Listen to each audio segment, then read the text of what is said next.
So, hello to anyone. We had a slight technical difficulty there. It was completely my fault, but it was these things happen. You know, it's not the end of the world. So you just gave a fabulous introduction to yourself, and we were talking about you went to a university in Northern Ireland, and actually very brave as well. Just because what I love to do in the interviews is to explore people's background, but I think a lot of it is the personality traits. So, for instance, and I've been there to work hard through uni and get your first job, especially somewhere like PwC where there's a lot of competition. 2 months in to say, actually, look, this isn't quite for me. I'm guessing you're not shy. You're not scared of kind of making decisions. No, once I've made the decision, I charge forward with it. But the point to making the decision, I Can take agonize over it because I can literally sell myself the pros and then I'll sell myself the cons and I'll go around in circles. So, but that was an incredibly clear decision to me because the thought process I went through was, okay, I'm in this audit assistant role and I was looking at the senior leaders. Okay, I'm going to be that person a few years down the road. Do I want to be that person and do their job? And the answer was a resounding no. I'm like, okay, fine. Maybe that's too short-sighted. I'm looking at the boss's boss and the boss's boss's boss. Do I want to be in that job? And when the answer was no, I couldn't ignore that anymore. It was staring me in the face. And then was the difficult conversation with my parents saying, oh, all the money you spent on me going to university to do accounting.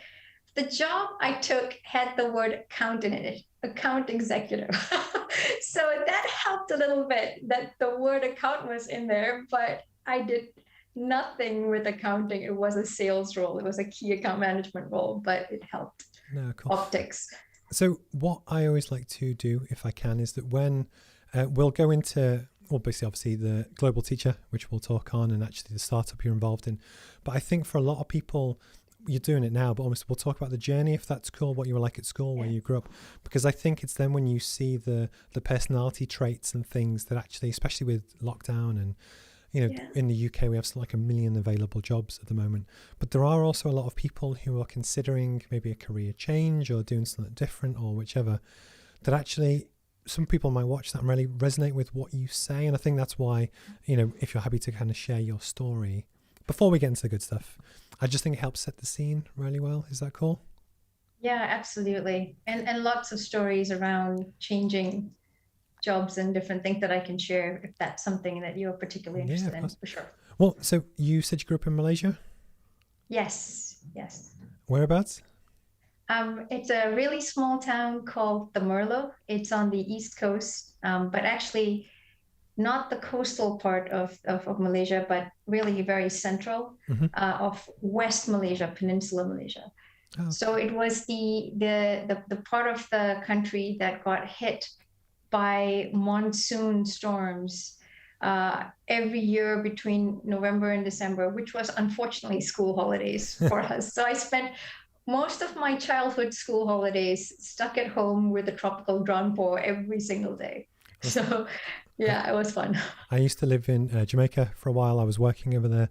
And again, over the summer months, it would rain every afternoon. But I was also there for a hurricane. It was a Category 5. Yeah. And it was just, in Britain, we don't really have bad weather, by the same level. And it's just funny. But just out of interest, and because I don't get to do this very often, is that with most of the people I speak to are British and are probably based in the UK. Some people in America. But actually, as someone that grew up in Malaysia, what were your aspirations like? Is it a case of you always wanted to come to the US or England, or was that just happened naturally? I'm interested in like the mindset, because obviously when we go into talk about Global Teacher, it's all about how we help global education, but also aspirations, because people have to want to learn, kind of thing. And I thought I would ask. Oh yeah, I was a kid that devoured books and dreamed of the world. Dreamed of seeing the world and being in different places. And I lived through my parents' collection of National Geographic, which is why when the opportunity came to go to university, Ireland was at the top of my list. And I was so fortunate to be able to have that. So yeah, it was a small town and there wasn't a lot to do, Steve. So I discovered books very quickly. It also helped that I was stuck indoors during school holidays, where it rained. And there were a lot of classics in my family home, right? The Dickens, the Mark Twains, and I kind of munched through all of that. When that was done, went through the Children's Britannica, munched through that, and went through the adult encyclopedia, munched through that, and then kind of ran out of books. And the books in my town, the bookstore in my town was really the kind of store that sold stationery and sold textbooks. So the turning point, and it's such a small thing, but it was a big thing for me. My dad was in the Rotary Club, and one day, this giant shipment of 12 tea chests full of library books arrived. In Global Teacher, we talk about how books get sent manually to, well, we were the recipient of one of those, and those boxes were meant to go to the local library. But the local library said to my dad, hey, sorry, we don't have space right now. Can you hang on to the boxes for us? And my dad said, well, if you're going to hang on to it, you might as well crack it open.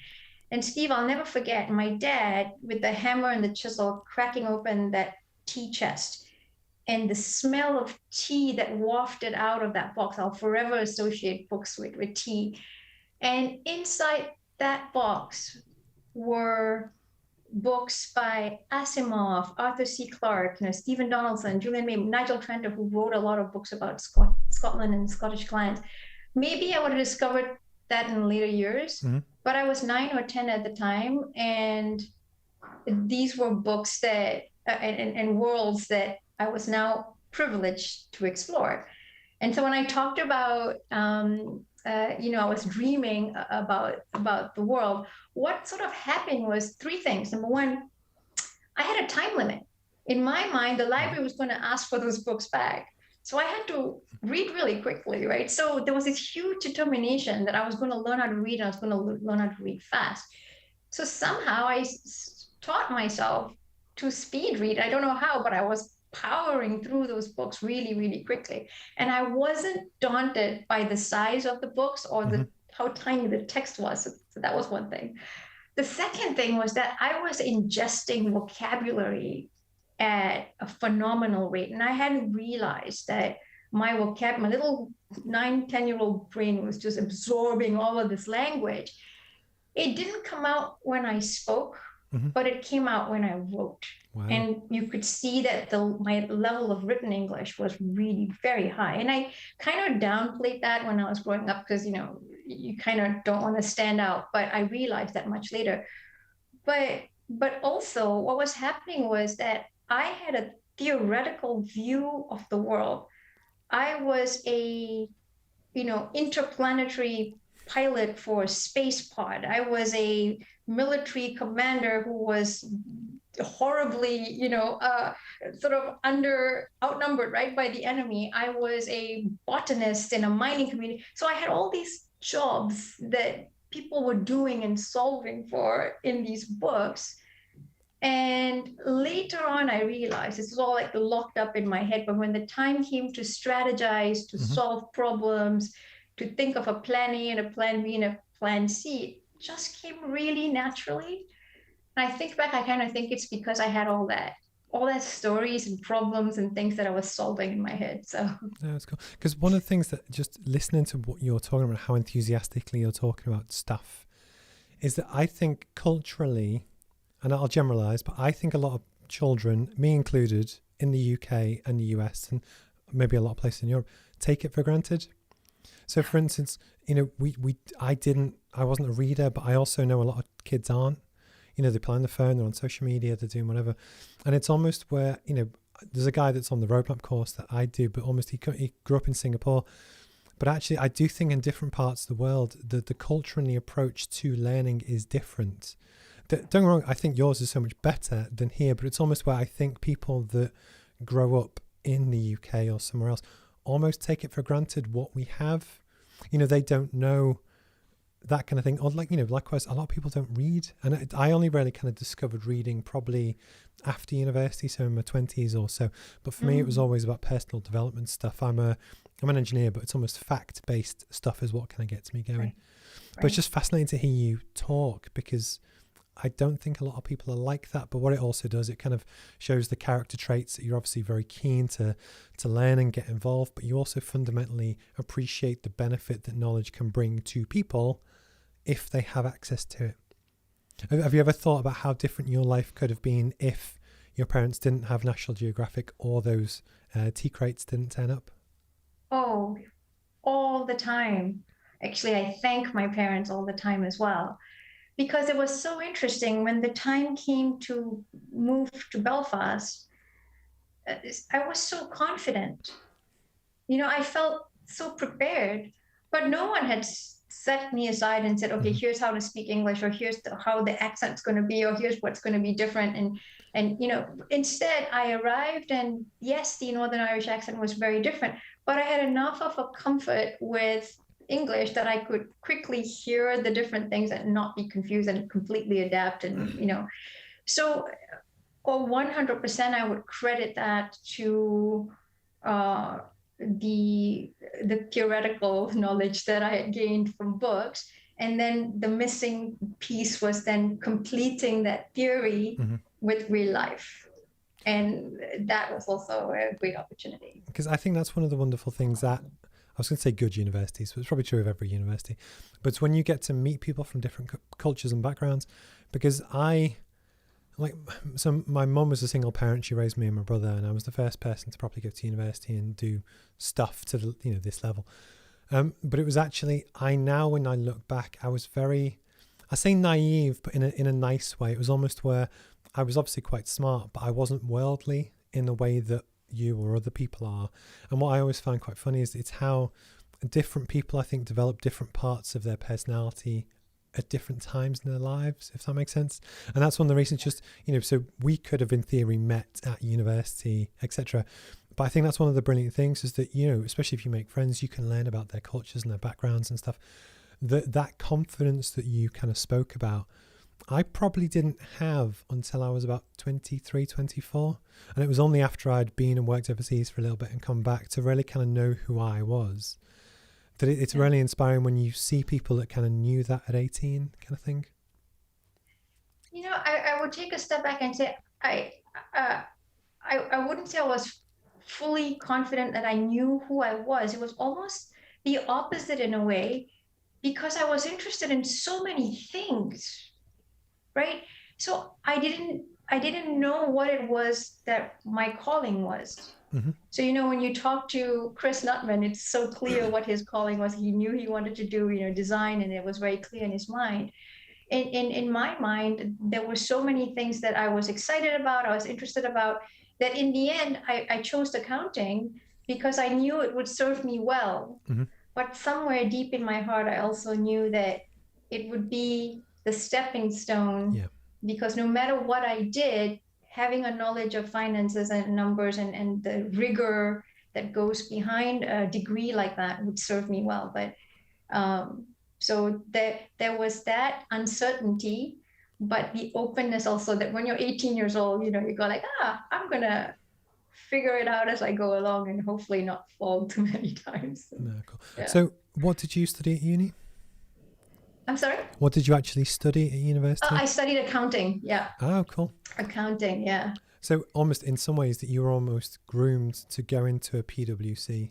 And That's right. So with a lot of people who are maybe looking at career options or a career change, you mentioned it before, but almost, was it just the feeling that it wasn't right for you and you didn't see the path that you'd almost been groomed or always thought to go along? But it was my point is that almost the process for you to kind of, there'll be a lot of people now who are in that position where they might be in a job, it could even be at PwC, where they're not sure if it's for them and they've got an itch and they want to explore their passions and stuff. How did you find that process? Was there anything in particular was it the fact that you just didn't see yourself doing your boss's job and you wanted a completely different life change, or was there one particular thing that kind of pulled you away?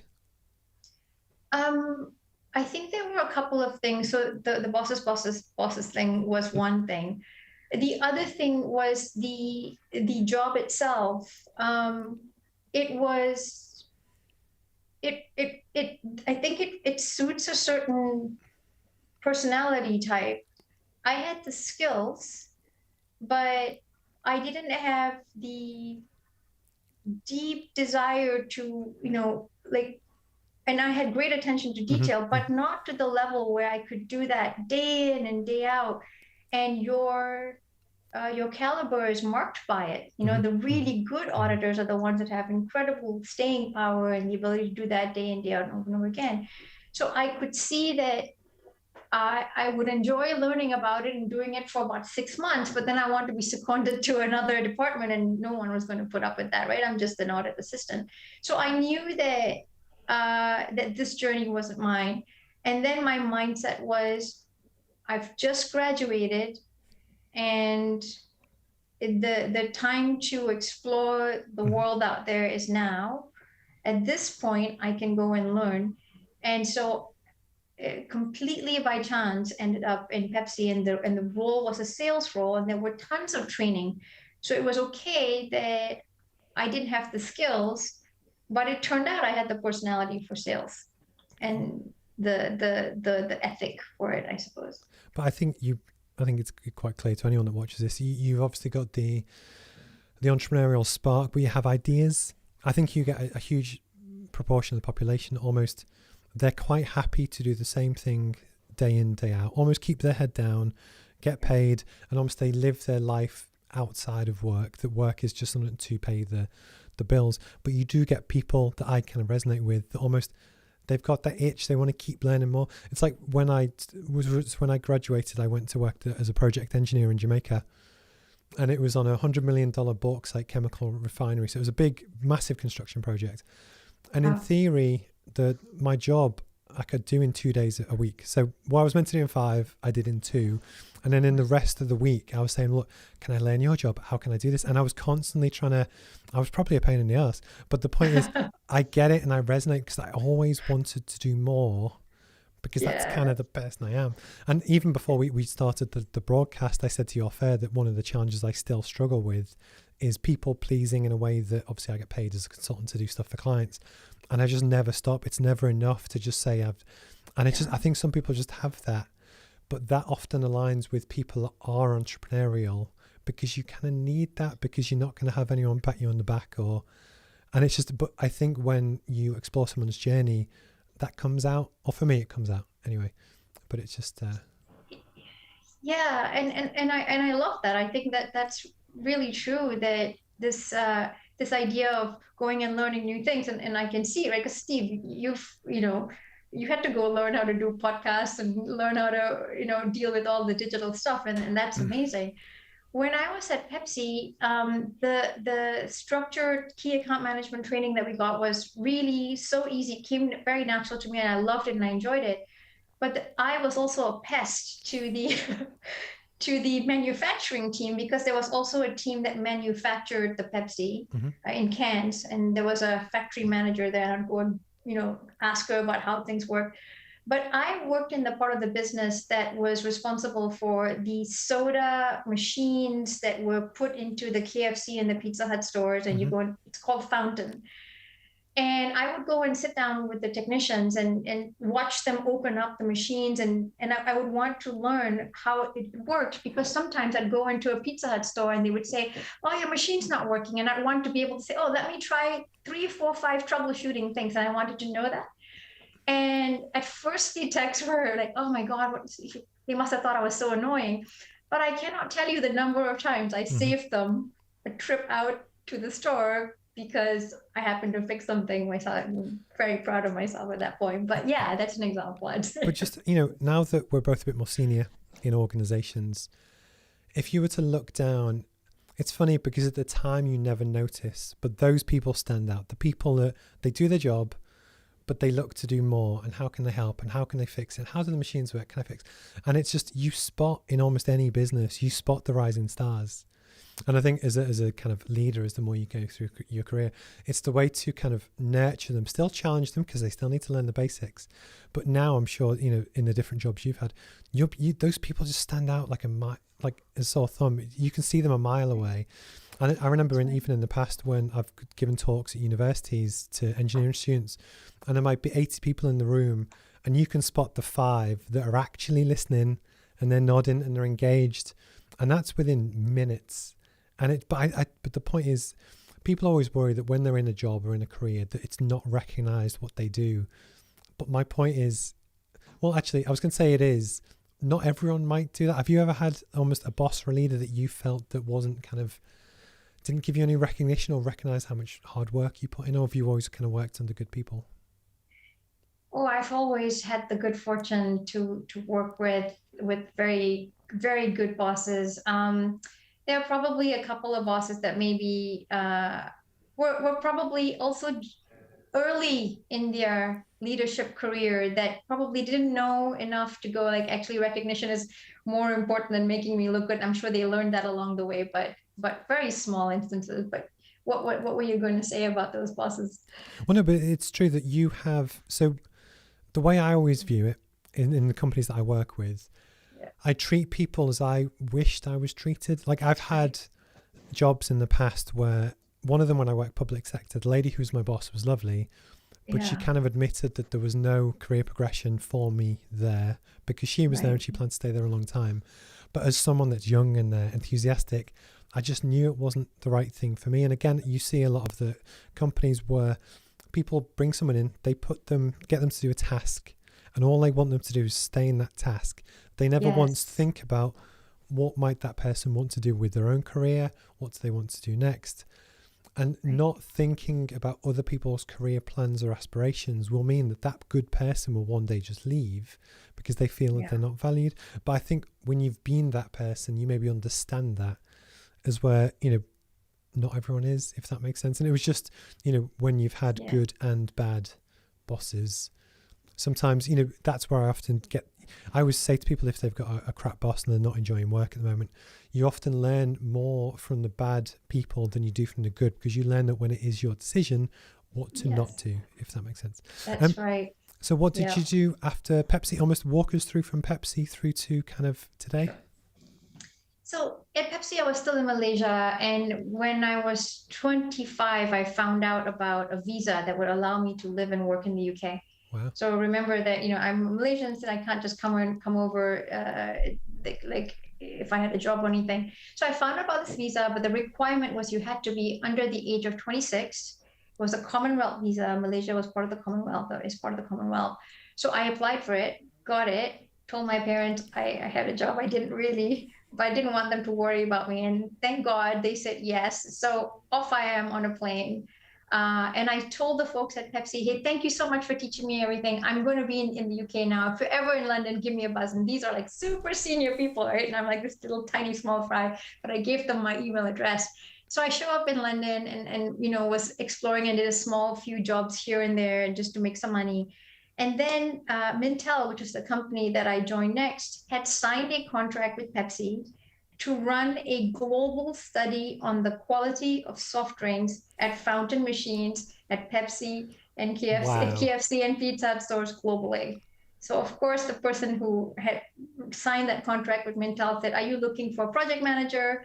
They said, yeah, well, call this kid. She's somewhere in London. Handed them my email address. That's crazy. And if I hadn't packed up and left, Steve, and I was literally in the right place at the right time. But also when that opportunity came along, I was broke. I couldn't find a proper job. I was ready to almost pack up and go back to Malaysia. I was 6 months in London. I was so poor. And I thought, okay, I've given it my best shot. But, so what happened was, because I was so perfect for this job and I could even open up all the equipment, right? I knew all that stuff. The Mintel team gave me a proper visa. Mm-hmm. And 2 weeks later, I was on a flight to Mexico running the Global Fountain Project. And fast forward, I was in Jordan, I was in Guam, I was in the Bahamas, and I was in the Philippines. We're talking about a global project. 26-year-old, dreaming of the world, and suddenly it was literally happening on a day-to-day basis. So that was an incredible journey. Did that for a few years based out of London. Can I just jump onto that before we carry on? I remember with, I always like to use stories just because that's, it was genuine. But I remember when I was about 17. Might have been in my first year at uni. And my uncle, who was a director at a big construction company, and basically he was obviously a lot more senior. He was like my role model. And he said to me once that with almost in your career, in your life, almost even embrace jobs that you don't always love, because actually at some point down the line, it'll all work out. It'll come back. Right. So he used to give an example of once when he got into construction, he was given a really crappy job to do with shipping. And basically he was asked to sit in an office and go through thousands of files trying to find information, but it was a crappy job. And then fast forward a few years, he was asked he was an estimator, to work on a project. And I can't remember what it was for, but it was a massive shipping project. But the point is, similar to you, it just came back that this perfect role appeared to land. But for you, and it's happened to me as well. But say for you to be doing what you were doing, but being enthusiastic enough that I know Chris Nutman, that we're going to talk about soon to do with Global Teacher, is a very keen about visualization and stuff. But I still find it too ridiculous to even think about that happened, because we're talking about a fairly niche thing. Correct. I mean, it was literally a miracle. It was so niche, and the timing of it was unbelievable. But we'll go a bit off on a tangent, but it's like I'm a scientist type guy. I'm not religious. That's just a personal thing. Yeah. But sometimes stuff happens and you're like, that's just ridiculous. It doesn't make sense that it would happen. I just know what your viewpoint, did you just think it was luck, or is there something else going? I'd love to know. It's a great topic. It's a great question, and I love that you picked up on that and kind of brought the conversation there, right? Because I didn't dwell too much about the point that I was ready to leave and all of that. I was interviewing with other companies, but they couldn't hire me because they would have to get me a visa, and it was a sales job, and they could always hire someone in the UK. And then this job comes along where even someone in the UK wouldn't have had my perfect background, right? I seriously thought that there was some kind of divine intervention of some sort. And I always think it's my mom praying for me. It's my mom praying for my well-being. I always think, okay, it's my mom. But my mom didn't know that I was struggling, because I didn't tell her, right? Because I wouldn't want to worry her. I didn't tell her that, okay, everything was fine, everything was okay. And then one day I'll show up back home again. Sorry, it didn't work out. But she didn't know. But maybe it was her prayers anyway, because she would have always been praying for me being okay. I don't know. But the timing of it, the synergy of the job and my skills was unbelievable. Because what I always try, obviously I speak to people every week, but I love to pick people's brains, because I'm genuinely passionate about this kind of thing. So that's why I love talking about it. But I find it surreal that it's when things happen in your life that actually just completely change the course of what you're doing. So as a mechanical engineer, I was always groomed to go into construction and work on that big project in Jamaica and that kind of thing. Well, just generally, but not that particular project. But when I went out there, Jamaica is a third world country that most people don't, understand. And once what we had was that it was at its peak, we employed 1,000 people on this construction site. But because unemployment is so high, we used to rotate the workforce every 3 months. So everyone got a job for at least part of the year. And there was a big deal because the client was a company called Alcoa, which is a big American aluminium company in America, who were the big client. And anyway, fast forward all this stuff. And this is terrible, but it was a major turning point in my life. So I was there to help build this project. 24, keen, loving it, Brit in Jamaica, whatever. And what happened was that the locals weren't happy with the jobs that they were being given. But likewise, part of the deal for the permit to build this giant mine, and we're talking giant, it was huge, was that they were going to build local schools, hospitals, that kind of thing. Because you've got very, very poor people. And the idea is, okay, we'll build this, but in return, we'll do this, this, and this. And what ended up happening was basically they built this massive project and then just pulled out and didn't give them anything. And there was whilst we were still finishing things off, and this was pre-2008. Basically, I remember once the locals actually blockaded the road so we couldn't get any trucks in or out. But what it did really made me question. Prior to that point, I was just a keen, enthusiastic 24-year-old, similar to you, wanting to get a job, wanting to do a good job. And I realized I felt partially complicit, even though I wasn't, in how the big corporate machine was hurting local vulnerable people. And I had a real pang of conscience. I didn't like it.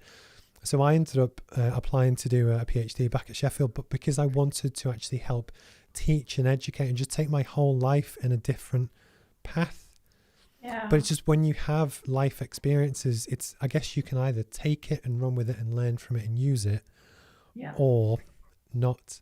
But what your story just blew my mind, because it's just, you think it can't be true, but these things do happen, which is just amazing. It's funny because I tell all my, young nephews and nieces, like, take risks, right?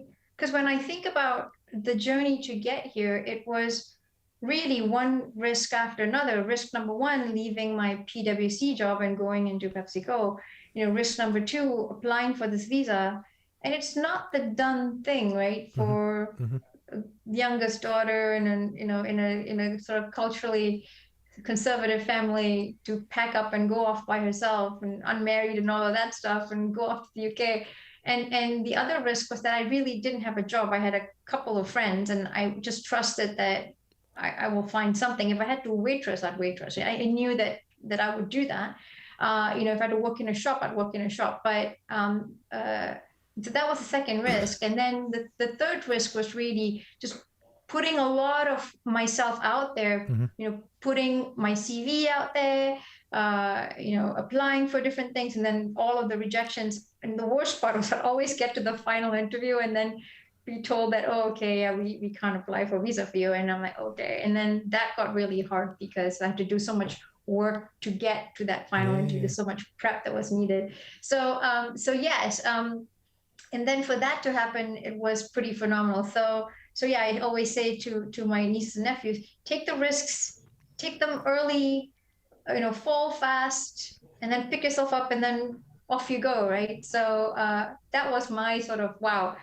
Yeah, so many perfectly falling dominoes to lead to that moment. It's just, I'm going to segue because I think it's perfect. So I'm trying to think of how's the best way to almost approach it. We're going to jump onto Global Teacher, if that's cool. Yeah. Yes. And so I'll tell you my story because I've been involved a little bit longer than you have.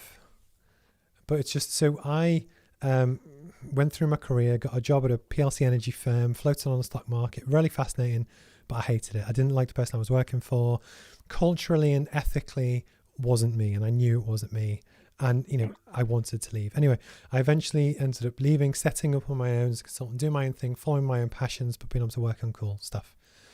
There was a networking event, which was just a local one called Design Network North here in the northeast of England. And I got a 6-minute pitch. It was this Machu Picchu kind of 20 second per slide thing to talk about. And I was talking about the roadmap and stuff that I was doing. And I just went, I'd prepped, I'd gone. And then there was this younger gentleman at the front. He was a speaker. He was after me. And I was just sat in the audience and I just heard this guy speak. And, sometimes I was hooked. I got it. So I'm talking about Chris Nutman. And it was just when he was talking about the solar power projector and what he wanted to do and his vision for what he wanted to do.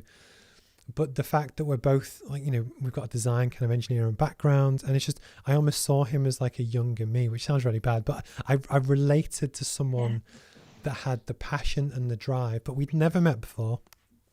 But I was sold within like seconds of what he was talking about. Yeah. And it was just later on, fast forward a year, he asked me if I'd be a trustee of the charity, and we'll talk and I'll let you kind of take over. But it was just how we've both since got involved with this organization.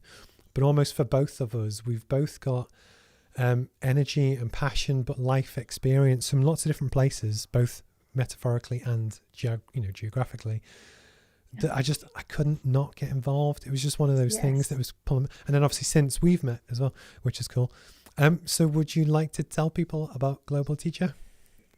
Yeah, great. We've come to the best part. So good. So Global Teacher is really about making digital education, right? Those type of resources that we take for granted all the time, and making them available, even when there's no internet or when there's no electricity. So if that's blowing your mind, or anyone who's watching this right now, know that that is a significant portion of the world. Like we call it, let's call it the global south.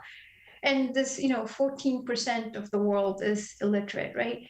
And you talked about this a little earlier when we talk about how we take for granted, right, our schooling and our education and access to books. So yes, I grew up in Malaysia, but we had great schools and we had, textbooks, and no one shared anything. We all had our own books, and there was a system in place for anyone who didn't have their own textbooks to get them from the school. But here we're talking about vast communities that uh, really value education. Mm-hmm. It's important to the culture. They send their children, and then you have teachers who are very passionate and want to teach. The problem here is resource. Mm-hmm. So whether it is electricity, whether it is a school, a structure, whether it is a bus that can bring the children to school, or whether they're walking, or even materials. So in the case of Global Teacher, the focus is on digital content. There's so much of this available, and the current way of sharing information is through, sending books or textbooks. And think of my T-chest, and I'm forever grateful, right? This is important and it works, but it's short term, because these books fall apart. You have to share them. They don't last for very long. Digital content, however, has a lot more staying power. Problem is, how do you disseminate it? And the way we teach in school is you have a group of people, so it needs to be something that can be shared, projected to the group. So the beauty of Global Teacher is in its simplicity, because Chris came up with the concept of pod. Pod is a solar-powered projector with digital learning content already in it that is small, so it can be easily transported, and it can be projected to the class. So I'll stop there for any other questions you may want to ask. No, but I think it's funny that, like, we've been on board meeting calls and stuff before, but I've never really explored your journey before. But just there's so many stories that links with your. I'm glad I actually asked about the childhood stuff, because I didn't know the T-chest thing. We haven't done that much prep. But what we're talking about is for me, there's people around the world that want to learn and develop, and it's about getting those people and those communities access to the stuff that they need and they'll benefit from. And then just from your point of view, because you have a much more worldly view than I do, what impact do you think we could have with Global Teacher? Oh, phenomenal, right? Because when you think about Global Teacher, there's so many groups that you impact. There's the teacher. When you are someone with so much desire to teach, but you don't have the materials, that will wear you down, right? There's only so much that your passion and excitement can take you if you cannot get your message across. So first of all, we're empowering the teacher. Secondly, we're empowering the students themselves, that hunger to learn, the ability to get the information they want, but also knowing that the content that they're getting is the content that is, it's not a castaway product. Yes. It's not an old book that's no longer in print that's now being given. It is what is also being taught in this other part of the world. You're not a forgotten, sort of secondhand, sort of second, cast off sort of type of education. This is stuff that's being taught today in the rest of the world. So you're already at par with some of the other parts of the world. That's the second part. The third part is the community, right? When a parent sends their child to school, they are hoping that there will be that outcome that comes out of it. So the children then learn things that they can bring back home. Right. And that journey continues, because you will see that desire to learn also is in the adults. They just didn't have that opportunity. So each one teaches one, and that journey continues. So the impact is phenomenal. And the simplicity of Pod is fantastic, because there's also another aspect to this, right? It can also be used for the educators themselves to be educated, because they too need learning and opportunity for growth. So I think there's seismic opportunities of impact there. I think hopefully people that know me, because obviously people that watch this I talk to people every week, but it's almost where this ticks all of my boxes. Because even with the roadmap stuff that I'm doing, which is all about business education, the whole mission is making business education accessible. Because the big thing is me growing up, but billions of people around the world have an ambition to start their own business, and it could be a micro business in Uganda to sell crops. It could be a single parent in Newcastle who currently works minimum wage, but she's got passion to bake. But the point is, for me, for business stuff, there's a massive paywall or accessible barrier to do with time. So you can go to the library, but it would take hundreds of hours. And that is my mission. That's basically where I'm going to take my life for the next 30 years, is to do that. And Global Teacher just ticks. It's part of the same thing that we're trying to tackle. And it was just when I got involved with Chris and what we're trying to do, for me it just is everything. That actually now for my career, it's the idea that the ability to almost give back and be involved in genuine community projects, but almost where it's the equality angle for it. So it's the fact that children in Uganda could in theory get access to the same stuff as people in the UK. And we've never had that before. That's right. And I think that is, a key part of it, right? So I know I came on board because, like yourself, I met the incredibly passionate, charismatic, humble, and really inspiring Chris Nutman, right? He was looking for support. I was looking to see how I could give back, give back to the community in some shape or form. And so we connected on a Zoom call. And when I say connected, I mean we connected very, very quickly within minutes of our conversation. And Steve, there was no question in my mind that I could really get, behind this effort.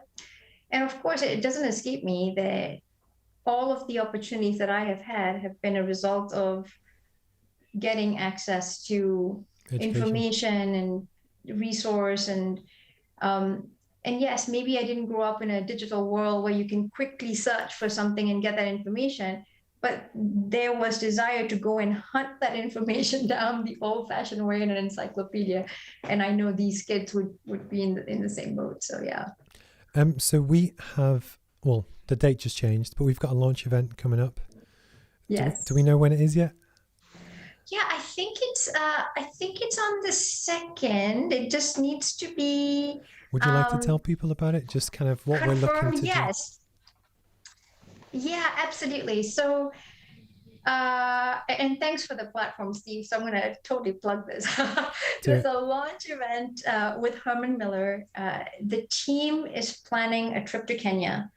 And we're going to be going there. The team's going to be going there with Coco. So it's a Newcastle-based charity.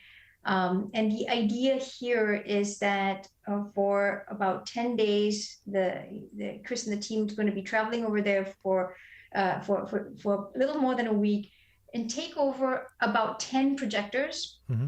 So the prototype has already been built. It's ready to go. We just need to make more of them. And that's where, there's a need for funds. So there's about 10 projectors, and we're going to introduce them to actual classrooms and see what we learn from the interaction with the actual schools. And there'll be about 5 or 10 schools that we get into. And where there's no internet, there's no means. So we'll be right in the thick of things and see where things don't work, where they do work, what we then need to come back and, version 2.0, what we need to fix. So really exciting. So that kickoff event is happening in early December. So I'll have more information for you the next time we speak. My last question is always, is there anything you want to plug, but we'll just do it now. How can people get involved? Obviously, there's social media, there's the website and stuff. I don't know if you've memorized the web address by heart or not yet. Yes, it's globalteacher.co. And then there are many ways to get to support the organization, right? So I'm going to give you a few, and if you're interested in this, please do reach out to me or to Steve.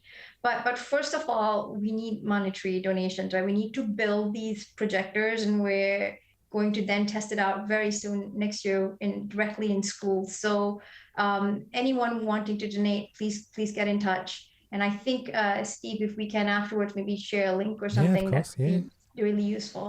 The other thing is, we're looking to partner with education content producers. So big shout out to Hodder and EdPlace who've already partnered with us. So if you're an education provider, we'd love to hear from you. But in terms of operationally, we're also always looking for people to help us with content creation. We need an electrical engineer, help with the actual pod building itself. From a board perspective, we're looking for treasurers. So if that's something that you've experienced, and please do also reach out to myself and Steve. But those are a couple of ways to support the organization.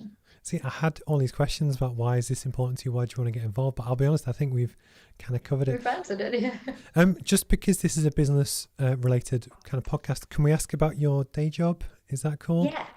So yeah, as of course. Senior Vice President Europe, would you like to tell us about NAILBITER? Yeah, absolutely. So I have to talk a little bit about the industry that NAILBITER is involved in. So NAILBITER is involved in the fast-moving consumer goods industry. Mm-hmm. So think about your Kraft Heinz ketchup or Pepsi. Your Lynx deodorant or your Pepsis, right? And so what these brands always are trying to understand is how do shoppers navigate the aisle when they're buying that category, or if they're shopping online, how do they navigate the search results? So the way the industry has solved for this in the past is people fill up surveys and complete a survey, and it's a very long survey that asks you, what did you buy? And you give a long list. Except that what people say they do and what they actually do, big gap, right? So what NAILBITER did was we thought, okay, if we're going to solve for this perennial problem in the industry, what if we could simply watch shoppers shop, and while they're shopping, they tell us about it, and we take all that information and convert it into data. So basically what we are, so we're a video metrics platform. We let you see and hear your shoppers shopping at that point when they're about to make a purchase. We capture hundreds of videos. Mm-hmm. And then instead of a survey which puts everything in nice boxes, we look through the chaos of each video and pull data out and give it to you in clean metrics that you can then use. So metrics would be things like, what did people notice when they were shopping, right? Very precious piece of information that's very, very hard to get. What did people pick up and put in their basket? Or what did they pick up and put back on the shelf, considered it, but didn't make the cut? And then from there, we can see what the conversion rate was. How easy was it to shop that aisle? Was it messy? Did they find what were they looking for? Was it organized? So all of these things get turned into metrics that we deliver. So that's NAILBITER in a nutshell. No, it's good. I wanted to ask you about it because it's, it's always funny that we can always talk about the charities and the nice stuff, which is cool. But then likewise, it's getting to know the person behind it, and people are really interested in tech, and obviously you're a very good speaker. So it was just, I wanted to kind of pick your brains and stuff. I fear you might have already answered this one too. I have a standard question, which I ask every week. What's the best advice you've ever had? Oh, okay. So the best advice that I get is very pertinent to me. Don't question past decisions that you've made, because when you made it with the best information that you had at that time. It's very easy to go afterwards and go, oh, I shoulda, woulda, coulda, because now hindsight's 2020, and I constantly beat myself up about stuff. So it was a really excellent piece of advice. Another one that I love, that I'm still working on, but and we talked about bosses earlier, but people forget what you say. People never forget how you made them feel. Mm-hmm. And I think this is a really powerful one in terms of leadership. And I thought that was a good one that I've received in the past. Yeah, that's cool. I agree with both. I have nothing more to give. It was when you were saying before about how to your younger self or to your nephews or nieces or whatever, just take risks. Don't be afraid to do stuff. And I think the big thing for me is that I've taken some ballsy moves in the past. So for instance, I was working overseas in the big project, to everyone else, it looked like a dream job. 24, living in Kingston, Jamaica, doing all this stuff in the Caribbean. Yeah. And I was miserable. I absolutely hated it. And then to literally quit go back to be a student again back at Sheffield. There is another story because there was a girl I was trying to win back who's now my wife. But anyway, but that was the other reason. But the point is, a lot of people were like, what the hell are you doing? And what was also interesting is that I'm a basketball player. One of the guys that was in the year below me at university who went to Bank of America, so again, very talented kind of guy. We knew each other from playing sport together, but we didn't know each other like super, super well. Whilst I'd told people that I was going to leave Jamaica, he actually sent me an email, and this was when Facebook was new. This is like, 2007, 8. I said, look, Steve, I think you're making a big mistake. I think, you should stick it out and really kind of go for it. And I was honest with him, said, look, obviously, you don't know what it's like here, but fair enough. Fast forward a year, and he had since started at Bank of America, and he had this idea in investment banking about what he was going to do, how it was going to work, what the lifestyle was going to be like. And it turns out that within 6 months, it wasn't what he thought it was going to be. The hours were just like ridiculous. Right. His now wife, obviously, he wasn't really getting to see her. And what was really nice, because he didn't have to, he actually sent me an email and apologized, because you never know what someone else is going through. Even if to the outside it looks brilliant, it can be a challenge. But the point is, he is now a really successful energy broker in Norway. But the point is, only you know if it's not right, and then it's you that makes the call to say, look, I'm going to change. Yeah. But to everyone else, the parents, the whoever, they might say, what are you doing? You're crazy. But you need that conviction to follow your heart. But for me, if you kind of do things with the right intention, so you do it for the right reasons, and you just do your best. Touch some wood for both of us, for everyone. The hope is it turns out for the best. That, some of the kind of career pivots and stuff that I've done, I wouldn't be doing now with you talking about this if those hadn't have happened. Does that make sense? And it's almost where I 100% agree with what you're saying. It's just, take risks. Just follow your heart. Even if it doesn't work out, see what happens. Correct. And it gets more difficult when you get older.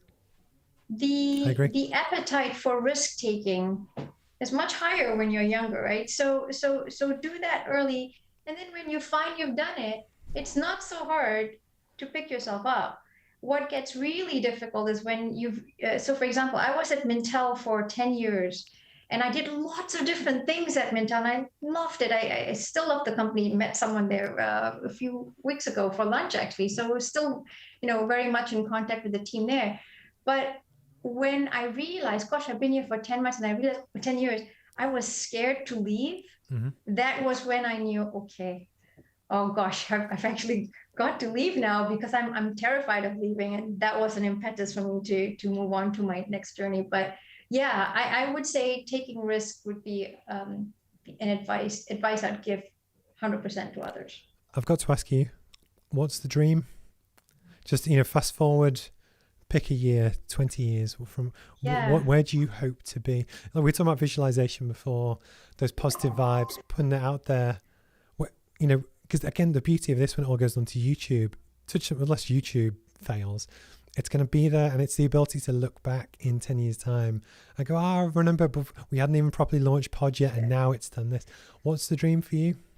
Oh, yes. So the dream would be, I'd be back in Malaysia. My brother and I are working on a project to tackle recycling.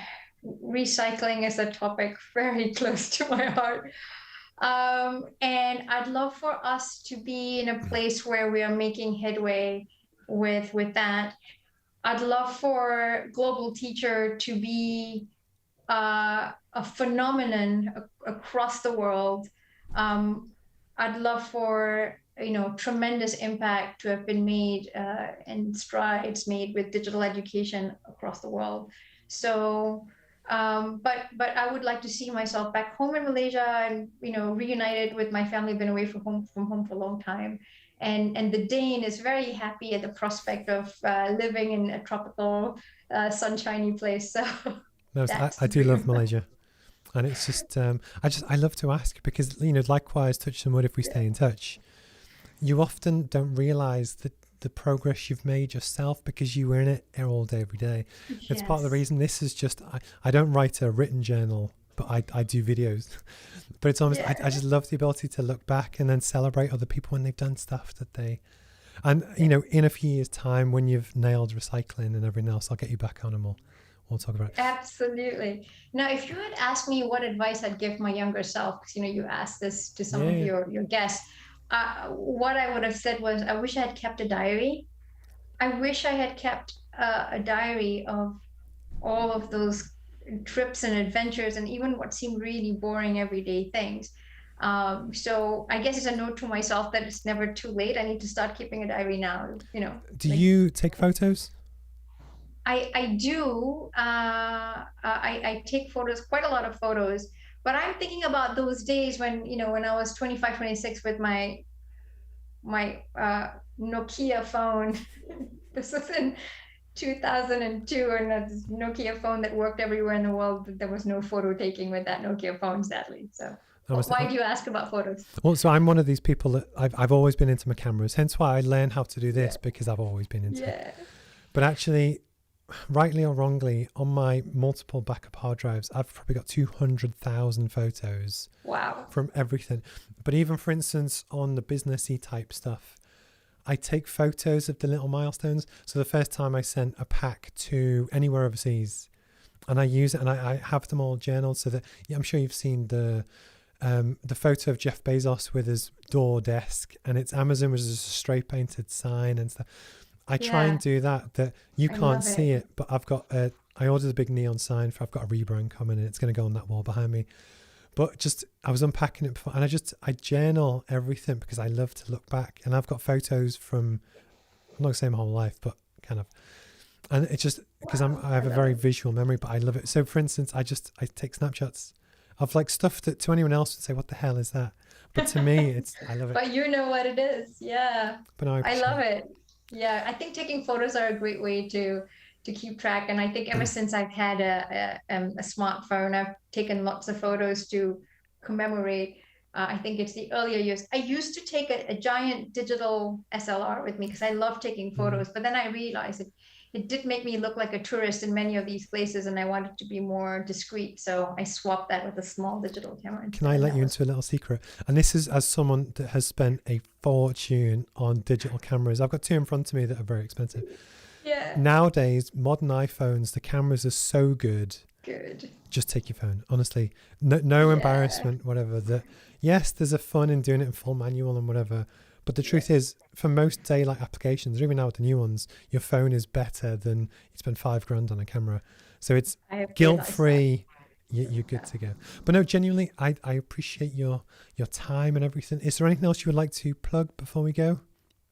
I think just, please do have a look at nailbiter.co. And if there's interest in contributing to the mission, please do reach out. Happy to answer any questions. Cool. Well, I appreciate your time. Did I say Nailbiter? You did? I meant to say globalteacher.co. I apologize. I was going to just smooth over. But the thing is, like, realistically, we're both human.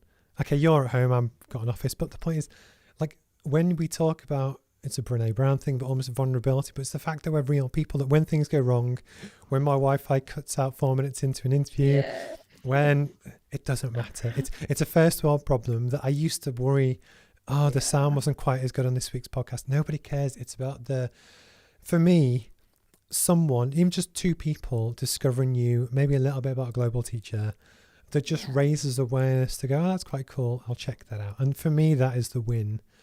That I also completely selfishly love to build relationships with different people, just to get a feel for, because there's a big difference when you interact with people, but you don't really know their story and what drives them. But when you get to discover that about people, it can just transform everything that you think about someone. That I enjoy. I love it. Hence why I've kind of job crafted my own job to just do the stuff that I enjoy and talk to people. I love it.